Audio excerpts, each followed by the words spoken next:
Welcome to Preyo Phonie, where you master smart tech in minutes.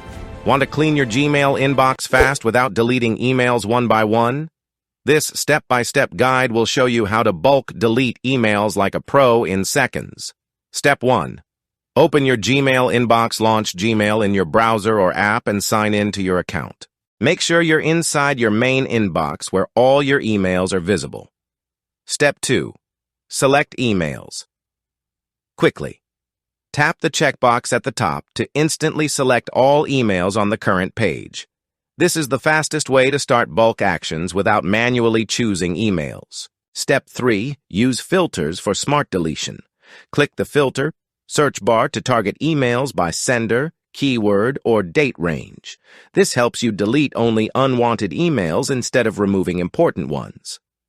Step 4. Select filtered results. After applying filters, tap the top checkbox again to select all filtered emails. You can also select All Conversations for massive inbox cleanup.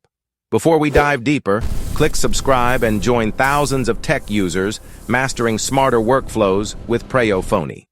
Step 5. Delete selected emails.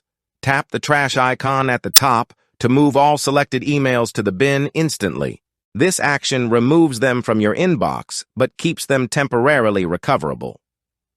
Step 6. Repeat for other categories. Repeat the same process for promotions, social, or spam categories. This ensures a fully optimized and clutter-free inbox experience. Step 7. Empty trash for permanent deletion. Go to the trash folder and select Empty Trash Now to delete everything permanently. Important: once deleted from trash, emails cannot be recovered. And just like that, your Gmail inbox is clean, fast, and fully organized. Subscribe for more powerful tech shortcuts every day.